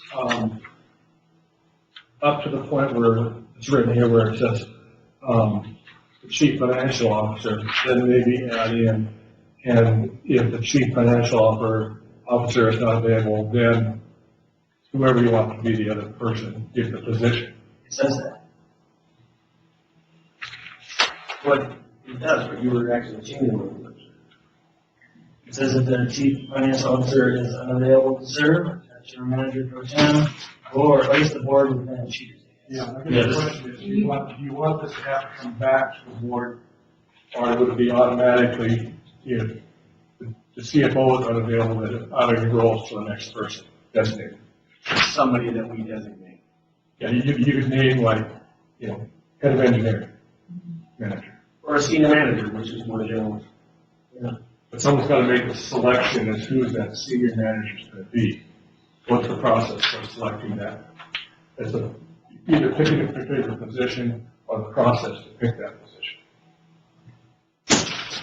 I think make it as clean as possible to your will analogy. When it's uncertain in a will, there's fighting. When there's real certainty, there's not. And so I would do this in the same manner. Yeah. You can look at hierarchy, but I don't think it should be or. That's what I was saying. Okay, so I think, how does this, in the case of a temporary absence or disability of the general manager, the chief financial officer shall serve as a general manager pro tem, and then add, in the absence of the chief financial officer, the general manager may select another senior manager, period. Well, you're not there, wouldn't we do that? And then if I'm not there, the last sentence in this paragraph would take precedence. In case the absence of disability of the general manager and the chief financial officer is unavailable to serve as general manager pro tem, the board may designate a qualified district employee to perform the duties of the general manager. Yeah, kind of what we said. Okay?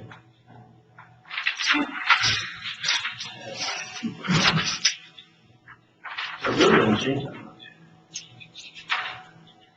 So, any more discussion on this item, Gary? Maybe I'll clarify that when we go to the proposed board action. Okay. Yeah, why don't you go ahead and run through it all? Okay, we'll run through the remainder and then we'll clean it up at the end. Yeah. Okay. Okay, that's the first item. The second change identifies the board as controlling the total number of full-time employees, and then the general manager as managing the organization, and pretty much everything else under that umbrella. And we found that this was consistent with a number of other comparable agencies that we looked at when it wasn't actually addressed at all by those agencies, and I included that analysis in this action item. This was also discussed by the AD-HOC committee. Any thoughts or comments on this proposed change? I like that one as it is. Okay. I'll just add, I mean, this came up earlier, John and I talked about it, and we've also talked with your employment attorney, Stacy, and she also felt that this was consistent with industry practices.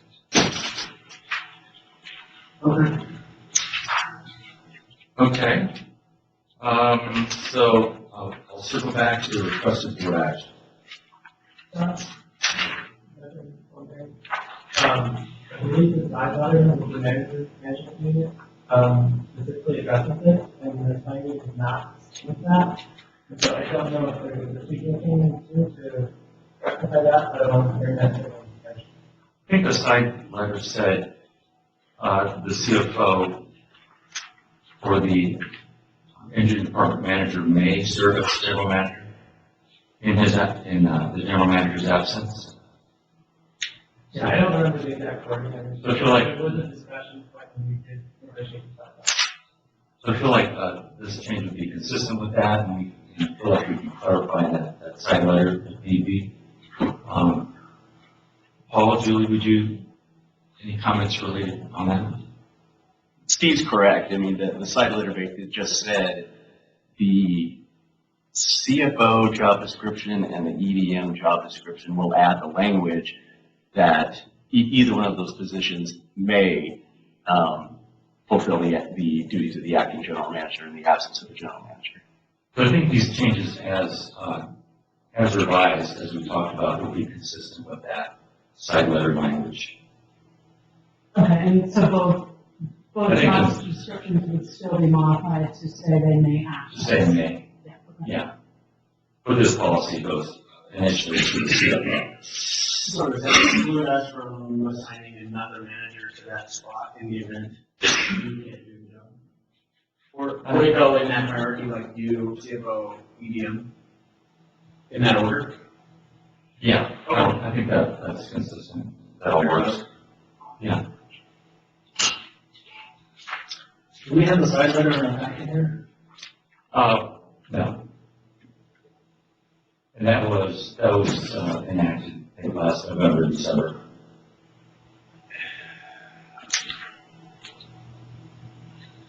So I think, yeah, this proposed action is modified, it's consistent with the side letter. But if our direct report is you, and we control that position, technically, would it matter who we appoint as general manager in the event? Technically, it would not. Would it matter? I'm not sure. I don't think it does matter, but Yeah, I'm getting granular now. Yeah, I mean, I think, I'm not here, Paul's not here. Well, Julie's not we might as here. well all go home.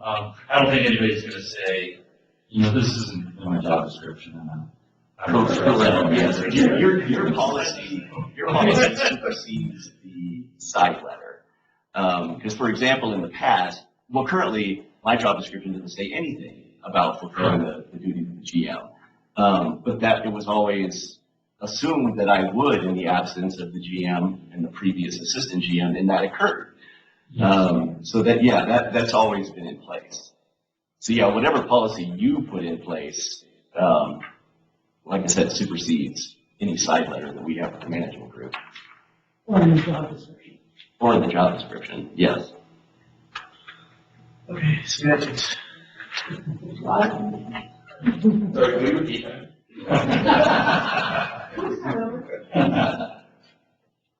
Okay, I'm gonna give the requested board action a shot.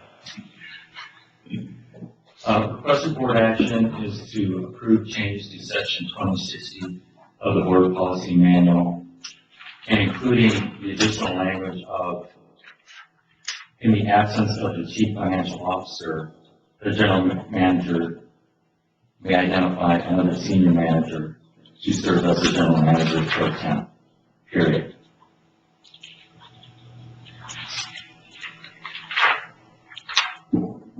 And also approve changes to section 2060.90 as shown in the board item. Did you say in the absence of the general manager may come, or the board manager? I think there's. I said general manager. So what if you got in fire truck? There's actually the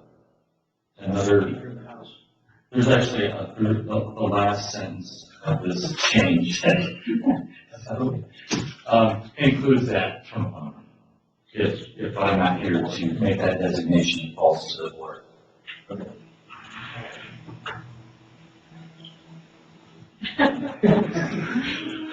Should I, are we good? Should I redo it? Why don't you, the action, approve the changes to the board policy manual as outlined in the agenda item and as modified during the discussion? Oh, we can do that. Okay. Just requested board action. So moved. I'll second it. Move completely. So Melanie, you got that all figured out? Oh, I've got it so figured out. You can read now. You don't want to read this. Okay, that was moved separately, second Rhonda's? No. Okay. Okay. We have a motion and a second, starting the vote.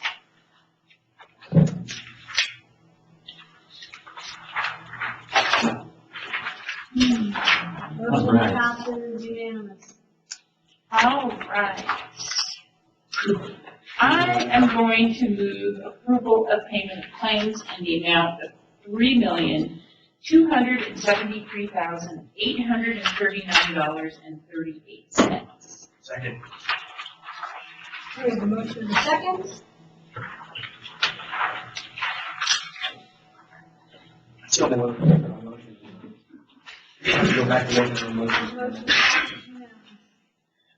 Okay, so now that brings us to the item we added, 6G, which is the temporary access and due diligence agreement. And who's going to present this? Julie. Well, I'm glad to pitch in. All right, We were contacted late last week by Core Construction wanting to mobilize the environmental consultant that will be doing the solar project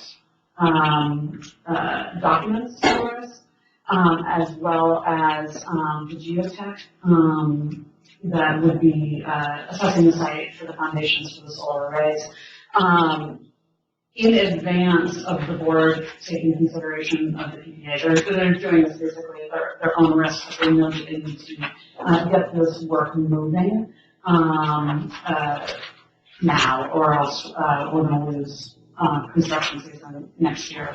So anyway, Gary and I spoke about, what do we need in order to allow them to do that, to send these consultants on the site without putting the district at risk in case of like accident injury during their work. And so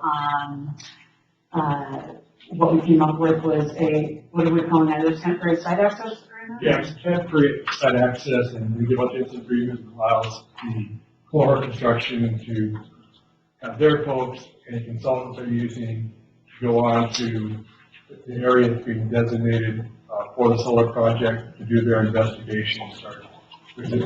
We realized that a lot of this work needs to be done this year before winter hits, and in order for everyone to get cycled into the process. And so we have basically 1 year agreement. Provides them with limited access. We have to notify the district when they're coming out, who's going to be out there. The district has the right to have someone out there to observe. And we've used this type of agreement before with other similar situations. We have insurance requirements, we've got indemnity, we've got any disturbance they do to restore the property. All those sorts of things are definitely included in this type of agreement. This one's very similar to one we used with Verizon when they were looking at district property for the tower, and we had this type of agreement with them to come out and look and do their due diligence.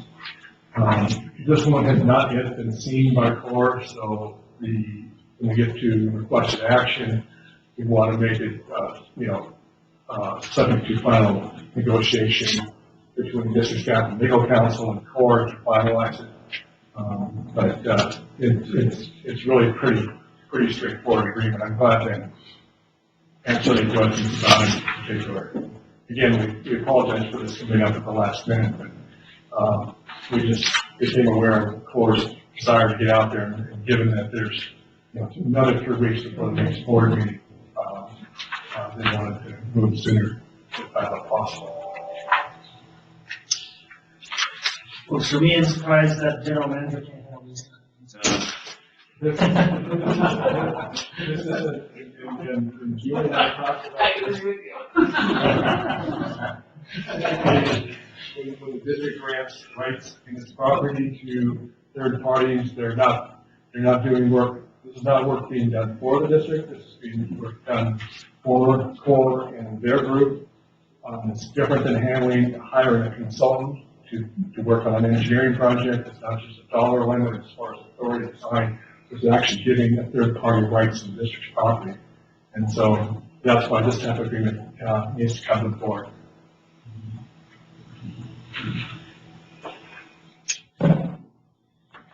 Anybody? I move to approve. I'll second it. Do you have an action? So that is Do you have the action? I don't have a copy of the action. No. I have the agreement.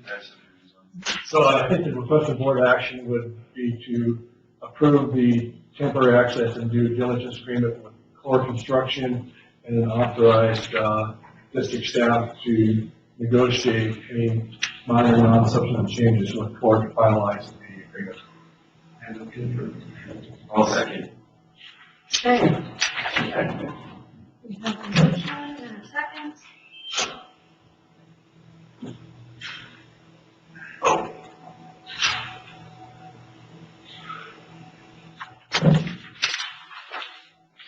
That motion passes unanimously.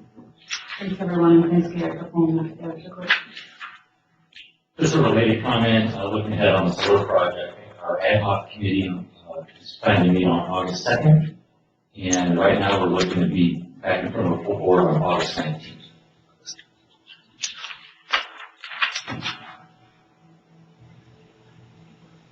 Okay. Standing and ad hoc committees and liaisons. Buddy? This is the last board meeting, I believe the last efficiency meeting was, did you cover that in the last board meeting? Okay. We had operations committee this Monday and discussed a lot of the things that we went through today as a board. We did not hear about the current well problems. I think that the discussion might have been a little bit more detailed had we had that new information. But anyway, what you heard today is pretty much what we went through. Yeah, just to highlight that there was some other conversation at the ops committee around some testing for PFAS, contaminants in groundwater and waters landfill. It sounds like there was no real kind of conclusion as to what the issues might be associated with the measurements that were made. We have some numbers on values that were hit, for PFAS upstream, side stream, and downstream of the landfill, but we haven't really talked about the significance of them. Right. More to come. And then talked about the Norwalk main break and the East Circle main break. There's been some costs associated with rehabbing those roads, and so they figured that out. The Sierra Track new directional flushing programs, and they moved it. That's been happening probably later this month. Later this month, yeah. And, yeah, some other things covered here. That's all I have for that. I guess other than that, I did attend the Alpine Biomass Committee at the beginning of the month. It was really just a presentation on kind of ecosystem service values that our forests provide on these slopes this year. So nothing really substantial there. Maybe one comment on the water leaks in general. I mean, we've seen an increase lately, and Normark was on the AC pipe, asbestos cement pipe. Have a rash of earthquakes. These leaks are spiking after these earthquake events. We're just wondering how much, are they contributing to these leaks, and if so, what to do about it, and perhaps OES is a funding source for that. We'll see. Okay, board member reports? Here's the one thing I wanted to say, and I couldn't help, at the flow of the conversation through the meeting, went forward, that with the challenging kind of set of problems we have to deal with and the intersectionality of how these all come together and the money and all these things, I think it's truly remarkable that the only complaint we get is one gentleman with the smell issue. And I think, to Dave's point, why that is the concern on your faces. And so, we have a lot of challenges in front of us. We have a lot of opportunities, but I think as I was sitting here today, just the intersectionality of those things was really remarkable, and I think a testament to what everyone does in this room. So just wanted to highlight that. Okay. El Dorado Water Agency Purveyor report? There was a meeting scheduled for yesterday, but it was canceled. Any staff or attorney reports? I believe so. Okay, I'll have a few items for you today. Staffing, we are currently recruiting for an entry-level underground repair sewer position through next Friday. And COVID-19, my reports are getting shorter and shorter, but at the district, no COVID sickness, nobody out due to COVID whatsoever. We're all pretty much back to normal here, and welcome back to the board, and so long to the baby people. I gotta say, I kind of miss that. I miss the table by one complaint with the microphone. Liberty Power. The district hosted a multidisciplinary team from Liberty Power here at the district on June 29th. We actually had 6 here at the district and 1 on the phone. So a lot of folks from Liberty, and they're here to work with us to discuss, prepare, plan, and coordinate for potential and we think likely future PSPS events. The PSPS are the public safety power shutoff events where power shut off as a fire precaution, and that power could be out for days. So we had a very productive meeting, very productive. We obtained a lot of information on the Liberty Power system, on their grid, where their power comes from, how it's distributed throughout the South Shore, and some of the risks associated with that. We learned about the science behind their PSPS determinations and how that process may unfold. We talked about our system and our system challenges during a power outage, especially a multi-day power outage. We talked about and working on ways to communicate better with Liberty during these PSPS events. And we're looking for ways that they can prioritize our facilities when they sequentially restart power after they turn the power off. So they can they'll turn the power off, and then they can kind of come back and turn some legs on in a prioritized order that would include our highest priority facilities. So we're working with them on that. And actually, Liberty is, this PSPS kind of started in 2019. Liberty has never implemented a PSPS event. We're planning ahead for this. We're now sharing more data with Liberty, providing them with our system maps and priorities for returning power. And we're also planning to do a joint PSPS simulation with Liberty, I think, in the next month or 2. So internally, we're again looking at our own facilities, how much backup power and diesel storage we have, and we're now working with Flyers. Flyers is the company that provides and delivers our fuel. We want to work with Flyers to make sure that they have backup power to keep pumping fuel to their delivery trucks locally. They don't. So we're going to work with them to get a genset out there. And we know diesel deliveries will be in high demand during these events, so we're getting even more prepared and coordinating with Flyers directly on this. So excellent meeting with Liberty, and really we found that they're very interested in working with us to minimize our impacts during a PSPS event. Working with us like doing a 2 megawatt system. Just making sure. Working with us is only serve everybody. That's Talked about batteries, talked about, prioritizing the startups on the repower. So, we would like more local power, absolutely. But I think just for some of the other board members, the Johns, if the presentation was not of any interest in stuff, if you see the system that Liberty operates and how it gets its our energy, that's where my level of concern came from. It's a problematic system that starts in Nevada, wraps around the west shore of the lake before it gets to us. It's a very elongated system. Our energy actually driven in the middle of the Nevada desert and has to come all the way out here before it gets to us. So you can see the elongated system, the vulnerability that exists within that system, and every linear foot creates a liability for fire. Whereas if we have solar on site, we've compacted that and a lot of these issues go away. They tell you they would let you know when they shut it down? Yeah, they'll give us kind of a heads up on what they think the probability of the power shutoffs would be.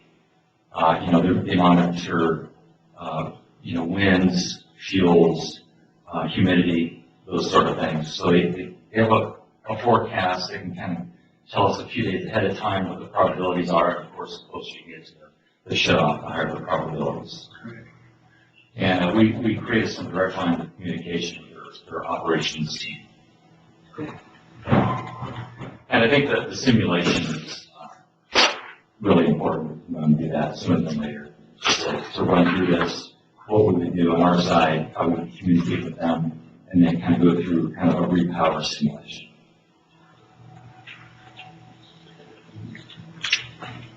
Okay, next item is Tahoe Sierra water line flushing. I talked about this in quite a bit of detail last time, so I'm not going to go over that again. But this is an extensive water line flushing effort in the Tahoe Sierra neighborhood, also known as Sierra Tract, including all streets, about 10 miles of pipe and 1,250 customers. And this process will start on July 26th and will last a week or two. We have a pretty extensive customer outreach plan program in place for the Tahoe Sierra area, so they know what's going on, when it will occur, why we're doing it, and who they can contact when they encounter problems. As long as they don't check that phone book. Dave voiced a comment last time in regards to some possible corrosion concerns following a flushing effort. So we looked into this, and I think it was a great comment. We met on this internally, and we put a sampling and monitoring program in place. So I think that was good insight and a good idea. And we'll bring an update back to the board next month on how this flushing system worked out. Good. Last item, I want to talk about Tahoe Keys water. Hi, Dave. My screen said a timeout, and I'm blank a couple of items ago. The voting still came up, but the agenda and everything's gone. So I'm going to check out. Thank you. Should have mine it down. All right. Where am I supposed to watch? I know, so need much supply of good water. Oh, yeah. I got to reload while I'm Thanks, Dave. So at Tahoe Keys water, Okay. Okay.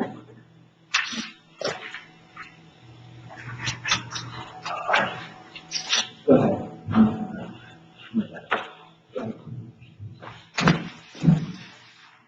Tahoe Keys water, Tahoe Keys well number 1 remains in operation as their primary source. We've been having some problems with well number 1 and we're planning a repair operation next week. Well number 3 can also be used if needed. They are installing a uranium treatment system on well number 3 currently, and they believe it will be online in 2 or 3 weeks. The Keys intertied with Lukens. This is fully operational now and seeing some use.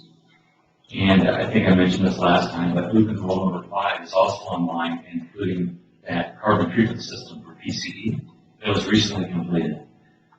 They have their fill station on 15th Street that remains operational. So in June, they provided 330,000 gallons out of that facility. And over the month of June, the district provided 30,000 gallons to the Lukens intertime. As of July 2nd, our own intertime with the Keys was open, and that is set for 40 PSI, so really there would probably have to be a fire event in the Tahoe Keys for that to provide water. But it's set for 40 PSI, so if the pressure drops to 40 or below, we will start flowing water through that intertime. And since that's been open, we have provided no water through that intertime. This board approved a reimbursement agreement with the Tahoe Keys, and the board is expected to approve that agreement next Wednesday with an initial limit of $100,000. So this is for our staff time and external legal and consulting time necessary to evaluate long-term water supply alternatives for Tahoe Keys, such as the wholesale water agreement, or such as the possible acquisition of assets, integration with the district system. This agreement will start recovering costs from this May 1st, and so far we have about $25,000 in expenses to be reimbursed to the district. So the next step is to send an engineering RFP out to a few engineering firms, and we'll work with the Tahoe Keys on this. And these firms will be looking at both systems, the Keys and the district system, to determine the improvements needed for long-term water supply alternatives. So that's where we're at with Tahoe Keys Water. Any questions, comments? Chris? No fault of John's whatsoever. Like, just to go on record. The emails were screwed up this afternoon before the board meeting, so I couldn't send anything to update him. I reached out to Dan Larson today, and they moved it up. They're working on well number 1 today. Oh, okay. So that, he ended up changing that evidently. Close to well 3's on. Yes. Well 1's down on the other time. Okay. Yeah, they should have well 1 hopefully today back up and running. I reached out to them because of the issues that we're having in Tahoe. I'd like them to be informed that we're having issues, so if we cannot use our intertie, that would be great, or whatever they can do to prevent using a whole bunch of water unless it's a fire or an emergency. But well 1 is being worked on. He's going to continue to run well 3, and the way well 3 is ran, he'd be surprised if our intertie was ever used any water at all unless there was a major fire. Yeah, I think that's 2,000 GPM. Yes, it is. And the check valve that they were going to install, our intertie, will be done in the next week or 2. Oh, nice. Yeah, so the emails weren't working, John was busy, so just to let it be on record that he was going out the last information that I gave him my fault. I know you gotta come to the board meeting if you wanna, be heard, right? Exactly. Thanks, Chris. That's all I have. That's it? That's it. Right. Let's adjourn this meeting. Thank you.